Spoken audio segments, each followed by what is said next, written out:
Hey guys, my name is Jason Sago. I'm going to show you 3 tips on how to get out of bottom side control. So this is a position I spent a lot of time in. I'm a 3rd degree black belt in Jiu-Jitsu, ex-UFC fighter, and we learn through our reps. We learn through those iterations. We learn by making mistakes. I've been training for over 10 years, so I'm going to share with you some of the tips that help get me out of bottom side control. So a lot of the students that I'm teaching, the first thing that I see really bad habit is they let the opponent control their head. So if somebody passes your guard and then all of a sudden you let them wrap your head up and crush you here, this is definitely not where we want to be. The first thing I want to do, if somebody passes my legs, I started to pass my guard, is get my frames up. My arms, my hands, these are my frames. They're gonna protect your face, they're gonna protect your head, they're gonna control. If he controls my head, he essentially controls my whole body. It's gonna be really difficult for me to shrimp to create space. So you never wanna let your opponent control your head. That's why right away,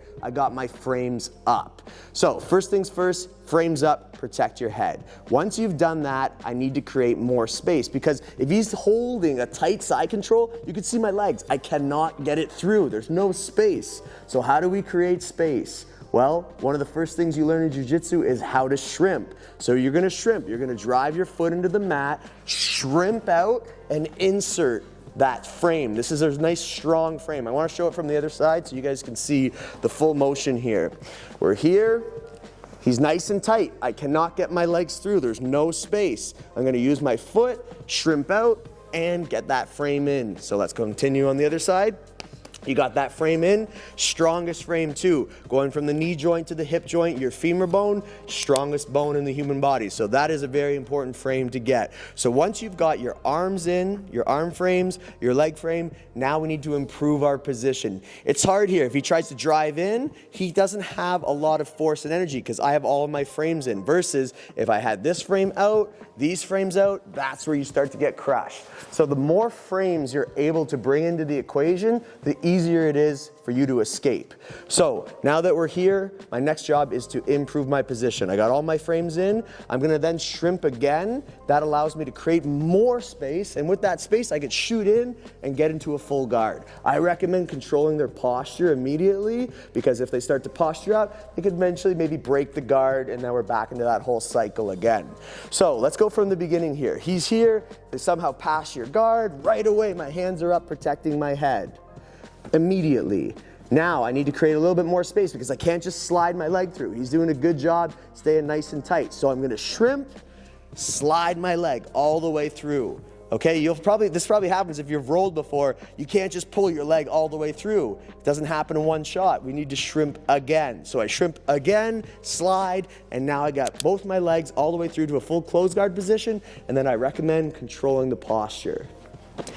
Once you're able to get your shin across here, I want to show you how you can change from a defensive position to an offensive position. So he's going to side control, but I was able to get my main frame in with my shin going across his belly. Now all we're going to need to do is bump his head. We're going to need to remove one of our frames from the shoulder. As we bump, we throw our leg over the top here. So I'm trying to hook my foot over top of the shoulder. If you have like limited flexibility issues, you might be a little bit lower, but that's fine. Wherever you are, you need to have enough weight, enough pressure in order to keep your opponent down. You could reinforce the weight by underhooking, using my hand, cupping the shoulder, and then my opposite hand to reinforce. If he tries to posture now, it's gonna be a little bit harder, right? Whereas if I don't have my hands in, my legs lower, he could posture up. We don't want that to happen. So once you bump the head over, reinforce, lock it all in nice and tight. He tries to posture, you should have that control. That's the first element. Make sure you're controlling your opponent. Now that we've isolated his body, we're gonna start to transition our body. We're gonna, almost like you're moving the workbench to the arm you're attacking. So you can lock into a full Kimura grip. You wanna just angle off here a little bit. Yeah, so we can transition, locking, Kimura grip, so wrist to wrist, and I'm slowly gonna bring back of his hand to the back of his head, get the tap for the shoulder lock. We also have wrist lock option here, so I can reinforce with both my hands, top of his hands. I'm locking his elbow out, keeping it nice and tight, and then I'm slowly driving it down, getting the wrist lock. And then we also have additional options here, because when we're in this position, he knows that he's in danger. So a lot of times what they'd like to do is they really try to posture hard. So he posts on his hands, and as he's doing that, I just insert my foot underneath. So as he's posturing up, I insert the foot underneath his chin, and then I'm going to latch onto it, reach around, and grab onto the foot. Could be the ball of the foot, could be the toe, as long as it's locked in nice and tight. If you want to add more power, I could shrimp out, and then I'm just going to reinforce. I'm going to drive up and twist my arm down. 3, 2, 1.